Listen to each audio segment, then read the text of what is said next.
Hello everyone, welcome to Advait education. अभी हम लोग बात करने वाले हैं कुछ मेजरमेंट के क्वेश्चंस मैं लिया हूं आप लोगों से। एक टॉपिक को ही मैं कंप्लीट करने वाला हूं 2-3 मिनट के वीडियो में। ठीक है, तो आप लोगों को मेजरमेंट से रिलेटेड क्या क्या क्वेश्चंस पूछे जाते हैं बड़े ध्यान से देखना आप लोग। उसमें से पहला क्वेश्चन मैं ले रहा हूँ 2017 का। देखिए आप लोग, एसएससी जेई में पूछा गया है 2017 में। तो a three phase balance supply system is connected to a three phase unbalance load. Power supply to this load can be measured by using कौन सा watt meter? 2 watt meter, 1 watt meter, 3 watt meter. आप कौन से वाट meter को इसको measurement करने के लिए यूज करोगे? आपका कनेक्शन कैसा होना चाहिए? क्या आपको 2 वाट मीटर की नीड होगी, 3 वाट मीटर की नीड होगी, या फिर आप 1 वाट मीटर से मेजर कर सकते हो? देखना यह है कि यहाँ पे जो क्वेश्चन आपको दिया गया है वो बैलेंस लोड है कि अनबैलेंस लोड है। तो लोड कैसा है आपके पास? अनबैलेंस है। जो आपके पास लोड अवेलेबल है वो लोड आपका अनबैलेंस लोड है। और जब भी आपके पास अनबैलेंस लोड है तो अब हमको ये क्वेश्चन आता है कि अनबैलेंस लोड को मेजर करने के लिए मिनिमम कितने वाटमीटर की या मैक्सिमम कितने वाटमीटर आप यूज कर सकते हो। तो यदि लोड अनबैलेंस है, देखो आइडिया तो आपका दिया नहीं है कि सिस्टम जो है वो three phase three wire system है, ये इसके बारे में नहीं बोला गया। या फिर system three phase four wire system है, तो इसके बारे में नहीं बोला गया, कोई इंफॉर्मेशन नहीं दिया गया। इसका मतलब हम ब्लॉन्डल थ्योरम के बारे में भी सोच नहीं सकते। अभी ब्लॉन्डल थ्योरम के बारे में बिल्कुल भी सोच नहीं सकता। अभी मुझे आंसर देना है तो सिर्फ और सिर्फ अनबैलेंस लोड मेरे पास एक हिंट है, इसके बेसिस पे मुझे आंसर देना है। तो लोड मेरे पास है, अनबैलेंस है और थ्री फेज वायर सिस्टम है। मतलब थ्री फेज थ्री वायर ऐसा कुछ बोला नहीं है, थ्री फेज फोर वायर ऐसा कुछ बोला नहीं है। लोड को बस हिंट दिया गया है कि लोड कैसा है, अनबैलेंस लोड है। तो अनबैलेंस लोड को मिनिमम आपको मेजरमेंट करना है, मतलब अनबैलेंस लोड में आपको पावर को मेजरमेंट करना है। तो या तो आपको 2 वाट मीटर की नीड होगी या तो फिर आपको 3 वाट मीटर की नीड होगी। अब इसको हम लोग बारीकी से समझते हैं कि कब 2 वाट मीटर यूज करेंगे, कब 3 वाट मीटर। इसलिए क्वेश्चंस को कुछ इस तरीके से फ्रेम किया गया है। तो यहाँ पे आपका आंसर 2 वाट मीटर भी हो सकता है, 3 वाट मीटर भी हो सकता है। इसका मतलब आपका आंसर 1 भी करेक्ट है, 3 भी करेक्ट है, 2 आपका करेक्ट नहीं होगा क्योंकि अनबैलेंस लोड को 1 वाट मीटर से कभी भी मेजर नहीं कर सकते। तो यहाँ पे आपका आंसर 1 एंड 3 आपका करेक्ट होगा, 1 एंड 3। अब इस क्वेश्चन में ऐसा क्यों इन्होंने फ्रेम किया, आपको समझने वाली बात आप लोगों के लिए यह है कि ये क्वेश्चन को इन्होंने ऐसा क्यों फ्रेम किया। आपको हिंट क्यों नहीं दिया गया? थ्री फेज थ्री वायर के बारे में क्यों नहीं बोला गया, या थ्री फेज फोर वायर के बारे में क्यों नहीं बोला गया? तो नहीं बोला गया, इसलिए क्वेश्चंस को ऐसा फ्रेम किया गया है। और आजकल का जो लेटेस्ट क्वेश्चन जो होता है वो ऐसे ही फ्रेम होते हैं। आपको यहाँ पे स्टेटमेंट दी जाती है और वो स्टेटमेंट में से कितने स्टेटमेंट सही है वो चेक की जाती है। डायरेक्ट क्वेश्चंस नहीं आ रहे हैं आजकल के एग्जाम में, आप लोग को भी पता है ना। कुछ स्पेशल तरीके से जो क्वेश्चन है वो फ्रेम हो रहे हैं। चलो, तो ये क्वेश्चन तो मैंने लिया, इसके थ्रू मैं आपको एक पूरा डिटेल्ड एनालिसिस देता हूं। सपोज आपके पास थ्री फेज थ्री वायर का सिस्टम है, थ्री फेज थ्री वायर का सिस्टम है। एक सिस्टम आपके पास थ्री फेज थ्री वायर का सिस्टम है, यहां पे ले लेता हूं मैं। और एक सिस्टम आपके पास थ्री फेज फोर वायर है, एक सिस्टम आपके पास थ्री फेज फोर वायर है। ठीक है, और वो जो सिस्टम यहां पे आप ले रहे हो, लेट से यहां पे आप जो सिस्टम ले रहे हो, ये सिस्टम आइदर आपका बैलेंस भी हो सकता है, अनबैलेंस भी हो सकता है। तो चलो मैं सिस्टम जो ले रहा हूं यहाँ पे इसको मैं लिख लेता हूं, यहाँ पे बैलेंस सिस्टम मान लेता हूं। मेरे पास जो सिस्टम है बैलेंस है, और यहाँ पे मैं अनबैलेंस सिस्टम मान लेता हूँ, unbalance system. Is it clear? अब ध्यान से देखना, इसमें आप लोगों को पूछा क्या जाता है इस क्वेश्चन में। अब आपको कभी कभी यहाँ पे मिनिमम और मैक्सिमम वाट मीटर भी पूछ ली जाती है, देखते रहना आप लोग। यहाँ पे आपको मिनिमम वाट मीटर बताओ बोलेगा, और यहाँ पे आपको maximum number of watt meter बताओ। यहाँ पे भी minimum number of watt meter बताइए, यहाँ पे भी maximum number of watt meter की वैल्यू को बताइए। अब देखो, जब भी थ्री फेज थ्री वायर की बात करेगा तो एक आपके पास ब्लॉन्डल थ्योरम होता है। ब्लॉन्डल थ्योरम, ब्लॉन्डल थ्योरम, ब्लॉन्डल थ्योरम से आपको यह पता चलता है कि ब्लॉन्डल थ्योरम आपको क्या बताता है? ब्लॉन्डल थ्योरम आपको यह बताता है कि भाई आपके पास एन फेज और एन वायर सिस्टम है, N phase N wire system है, तो number of watt meter N minus one होगा। यह आपको बताता है ब्लॉन्डल थ्योरम। और ये ब्लॉन्डल थ्योरम जो होता है, चाहे सिस्टम हमारे पास कैसा हो, चाहे हमारे पास सिस्टम जो है वो आपका बैलेंस सिस्टम हो, हमारे पास जो सिस्टम है चाहे वो बैलेंस हो, चाहे हमारे पास जो सिस्टम है वो आपका अनबैलेंस सिस्टम हो, अनबैलेंस्ड सिस्टम हो, दोनों के लिए एप्लीकेबल होगा। ब्लॉन्डल थ्योरम कहां पे एप्लीकेबल होगा? N phase N wire system के लिए, चाहे सिस्टम बैलेंस हो अनबैलेंस हो, उसके लिए एप्लीकेबल होगा। और ये क्या बताता है? नंबर ऑफ वाट मीटर कितना लगेगा वो बताता है। Where N N N phase N wire system, तो इसके लिए एप्लीकेबल होगा। जैसे ब्लॉन्डल थ्योरम को आप यहाँ पे यूज कर सकते हो three phase three wire system में। एन का वैल्यू कितना है यहाँ पे? 3 है। जैसे यहाँ पे आप ब्लॉन्डल थ्योरम 4 फेज 4 वायर सिस्टम में यूज कर सकते हो। यहाँ पे n का वैल्यू कितना है 4 है, तो यहाँ पे नंबर ऑफ वाट मीटर कितना हो जाएगा 3 - 1 मतलब 2। यहाँ पे नंबर ऑफ वाट मीटर कितना हो जाएगा, यहाँ पे नंबर ऑफ वाट मीटर 4 - 1 मतलब 3। तो ब्लॉन्डल थ्योरम ओनली एप्लीकेबल होता है N phase N wire system पे, लेकिन आपके पास 3 फेज 4 वायर सिस्टम की बात करेगा तो यहां पे ब्लॉन्डल थ्योरम जो है एप्लीकेबल नहीं होगा। यहां पे आपका ब्लॉन्डल थ्योरम जो है वो एप्लीकेबल बिल्कुल भी नहीं होगा यहां पे। तो इसी चीज को मैं आपको समझाना चाह रहा हूं कि ब्लॉन्डल थ्योरम कहां एप्लीकेबल होता है, कहां पे नहीं होता। अब चलिए हम लोग इस टेबल पे आते हैं। अब मान लो 3 फेज 3 वायर सिस्टम है, तो क्या यहाँ पे ब्लॉन्डल थ्योरम एप्लीकेबल होगा? यस, यहाँ पे आपका ब्लॉन्डल जो थ्योरम है वो एप्लीकेबल होगा। और जब ब्लॉन्डल थ्योरम एप्लीकेबल होता है तो जो नंबर ऑफ वाट मीटर होता है वो आपके पास क्या होता है, W = n - 1। अब 3 फेज 3 वायर सिस्टम है तो n का वैल्यू 3 है, 3 - 1 करोगे यू विल गेट 2। इसका मतलब जहां पे ब्लॉन्डल थ्योरम एप्लीकेबल होगा वहां पे तो मिनिमम बोले 2 आएगा, मैक्सिमम बोले 2 आएगा, मिनिमम बोले 2 आएगा, मैक्सिमम बोले 2 आएगा। चाहे सिस्टम बैलेंस हो चाहे अनबैलेंस, कोई फर्क नहीं पड़ेगा। यदि किसी सिस्टम पे ब्लॉन्डल थ्योरम एप्लीकेबल है, चाहे सिस्टम मेरा बैलेंस हो अनबैलेंस हो, तो minimum number of watt meter 2 ही होगा, मैक्सिमम 2 ही होगा। चाहे सिस्टम बैलेंस हो अनबैलेंस हो, कोई फर्क नहीं पड़ेगा। सारा आंसर हमारा 2 2 2 ही होगा। Number of watt meter requirement only 2 when 3 phase 3 wire system की आप बात करोगे तो। 4 फेज 4 वायर सिस्टम की बात करोगे तो 3 3 3 आएगा सबका आंसर। ठीक है, तो ये ब्लॉन्डल थ्योरम ओनली एप्लीकेबल होता है N phase N wire system के लिए। लेकिन अब यहाँ पे बात करेंगे हम लोग, क्या यहाँ पे ब्लॉन्डल थ्योरम एप्लीकेबल होगा 3 फेज 4 वायर सिस्टम के लिए? बिल्कुल एप्लीकेबल नहीं होगा, नॉट एप्लीकेबल। तो यहाँ पे मैं लिख देता हूं Blondel theorem does not applicable. यहां पे मैं क्या लिख देता हूं, Blondel theorem does not applicable. Is it clear? अब ध्यान से देखना बेटा, यहां पे यदि ब्लॉन्डल थ्योरम एप्लीकेबल नहीं है तो हमारे पास एक 3 फेज 4 वायर बैलेंस सिस्टम है तो maximum number of watt meter 3 लिख दीजिए। यदि हमारे पास 3 फेज 4 वायर एक अनबैलेंस सिस्टम है तो maximum number of watt meter 3। आप मैक्सिमम चाहे बैलेंस हो चाहे अनबैलेंस 3 यूज कर सकते हो। मैक्सिमम तो 3 यूज किया जा ही सकता है ना, चाहे सिस्टम आपका बैलेंस हो चाहे अनबैलेंस हो, मैक्सिमम तो आप 3 ही लगा सकते हो यार। लेकिन आपका सिस्टम बैलेंस है और 3 फेज 4 वायर है तो किसी एक फेज और न्यूट्रल के बीच में वाट मीटर का कनेक्शन कर देंगे तो हमको यहां पे पावर मिल जाएगा, और 3 से मल्टीप्लाई करेंगे तो तीनों फेज का पावर हमको मिल जाएगा।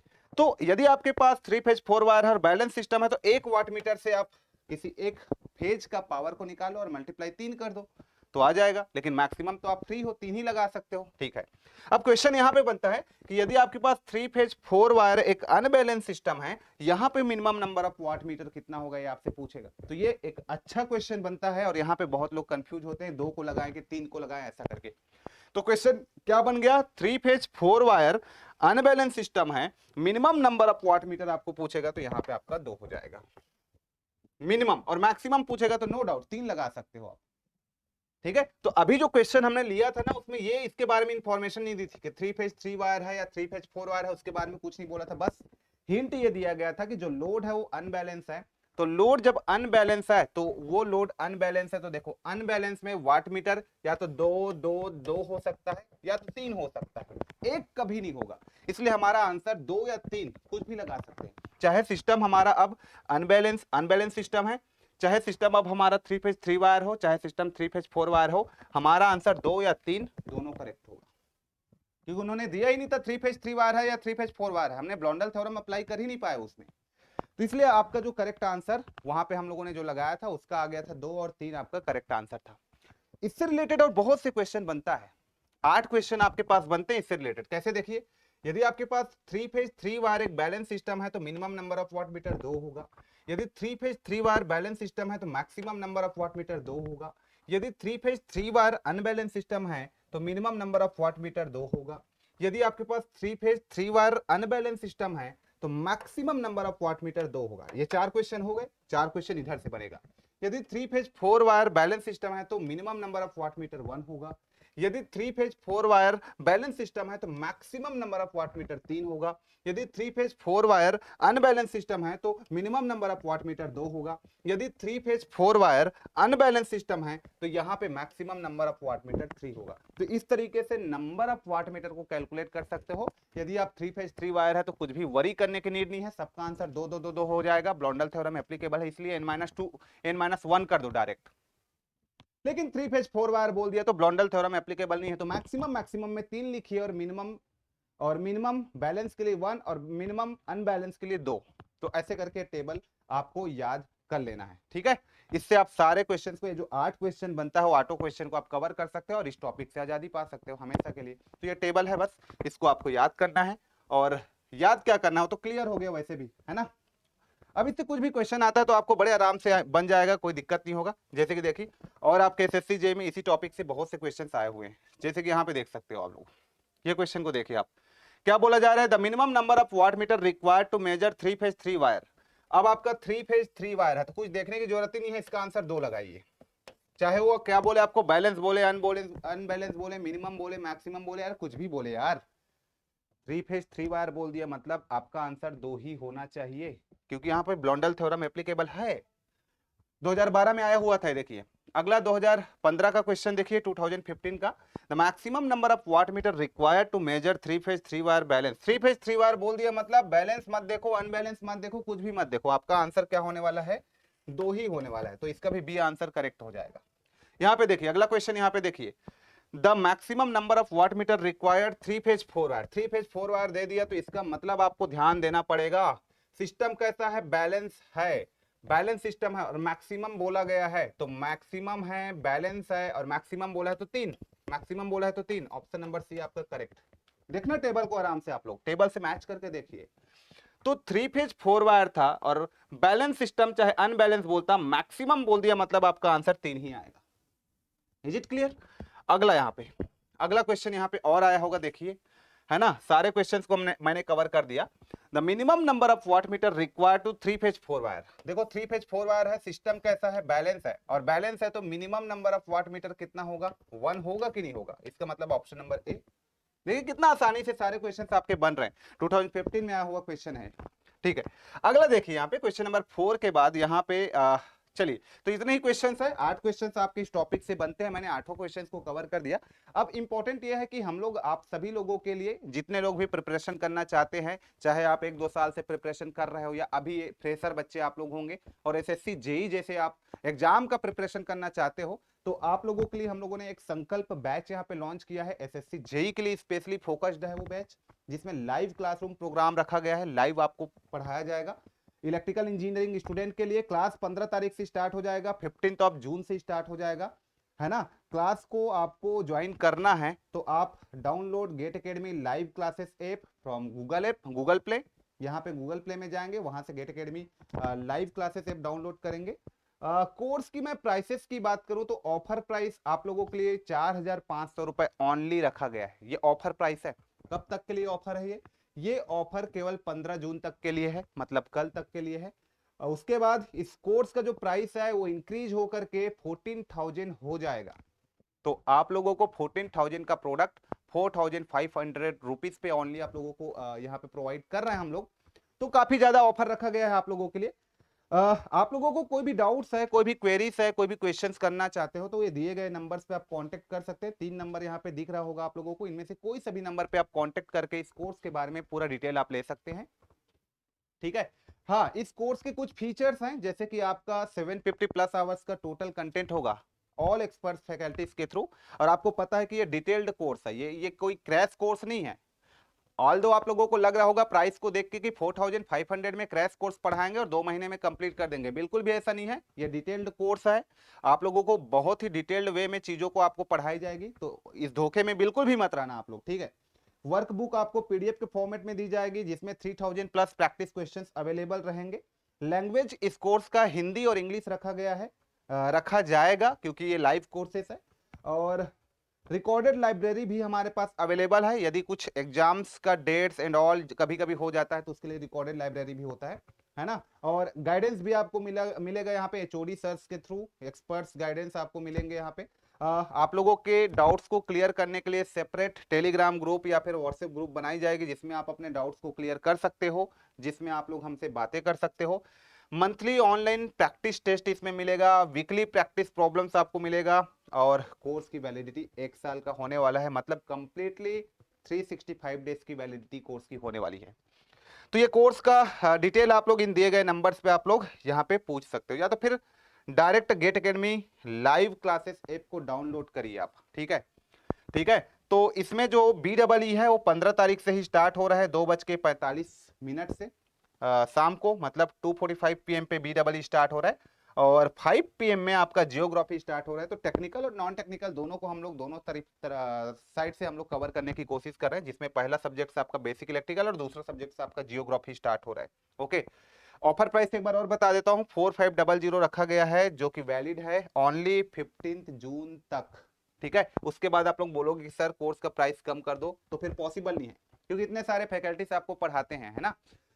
और यही कोर्स का प्राइसेस है 4500, जो कि ऑफर है अभी। ठीक है, तो इस तरीके से मैं क्वेश्चंस का डिस्कशन आप लोगों से करते रहूंगा, है ना। आप लोग जितने लोग बच्चे जितने भी अभी मुझे देख रहे हैं, सभी लोग कमेंट करके बताना कि आज का ये डिस्कशन आप लोगों को कैसे लगा, और कमेंट बॉक्स में जरूर आप लोग आंसर करिएगा, और जो क्वेश्चंस है उसका। ठीक है, और ये सेशन अच्छा लगा कि नहीं वो भी मुझे बताइएगा। और जितने लोग को भी कोर्स को परचेस करना है, ज्वाइन करना है, फटाफट कर लीजिए, क्योंकि इसमें हम लोग का क्लासेस स्टार्ट हो जाएगा, और बहुत ही सिस्टमेटिक वे में, एक बेहतर वे में आप लोगों को चीजों को हम लोग प्रोवाइड करेंगे, तो मजा भी आने वाला है। ठीक है, तो मिलते हैं नेक्स्ट वीडियो में। Till then take care, thank you so much.